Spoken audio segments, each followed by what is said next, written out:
Good evening, friends, strangers, acquaintances, humans, and others.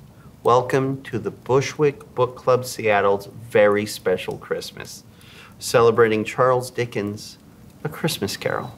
A Christmas Carol is a classic like Coca-Cola and Peacoats, like Audrey Hepburn and Mood Rings, Chevys and 8-tracks, deviled eggs and Boba Fett. First published on December 19th, 1843, it was met with critical acclaim and instant success, and has since never been out of print.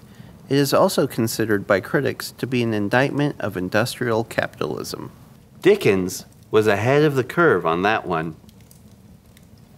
Our tale begins with Ebenezer Scrooge on Christmas Eve, 7 years to the day after the passing of his business partner, Jacob Marley.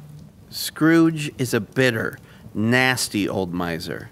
He refuses charity for the poor, refuses to pay for just one more coal to warm the frigid office of his shivering clerk. Good old Bob Cratchit. Bah humbug, indeed.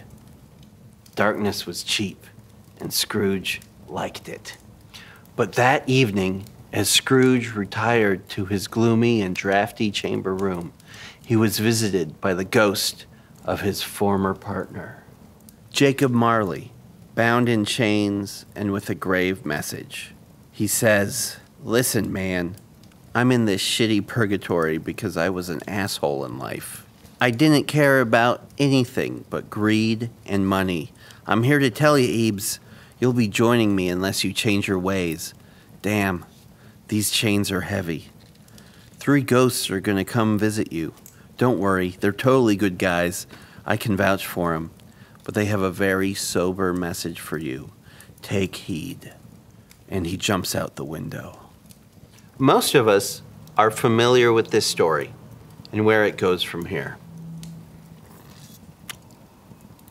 Scrooge is visited by the ghosts of Christmas past, present, and yet to come. Ghost 1 takes him back in time to his childhood.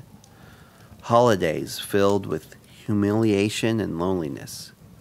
A lost love who dumped him hard because of his greedy asshole ways. She says, "You fear the world too much." Scrooge, now heartbroken, begs to the ghost, "Beam me up." Next up, the ghost of Christmas present shows Scrooge the Christmas of today, or rather of his today, back then. They visit Bob Cratchit's home with his kind, humble family and sweet Tiny Tim, who is full of simple happiness despite being deathly ill. Then, just before the ghost dissipates into the ether, he says, "Beware of ignorance and want, bro." Words to live by. Lastly, a visit from the ghost of Christmas yet to come, the Grim Reaper. Moving towards Scrooge like a dark mist, this specter doesn't speak, just points a lot. The Reaper takes him a year into the future. Tiny Tim has died because of Cratchit's crappy salary. Scrooge himself has died, and no one gives a shit. Horrified, he begs the ghost for another chance to change his ways, that he may sponge the writing from this stone. And so, he gets that chance. He awakens on Christmas morn with a heart full of joy and giddiness and relief. He sends an anonymous turkey to the Cratchit family. He becomes a second father to Tiny Tim, who did not die, and helps save his own life. Ebenezer Scrooge now miraculously embodies the spirit of Christmas. So there you have it, a classic tale told in classic style. If the moral of the story hasn't invaded your heart yet, you may need medical attention. Now please, sit back and enjoy the song stylings of the Bushwick Book Club musicians. They've worked hard to bring you glad tidings.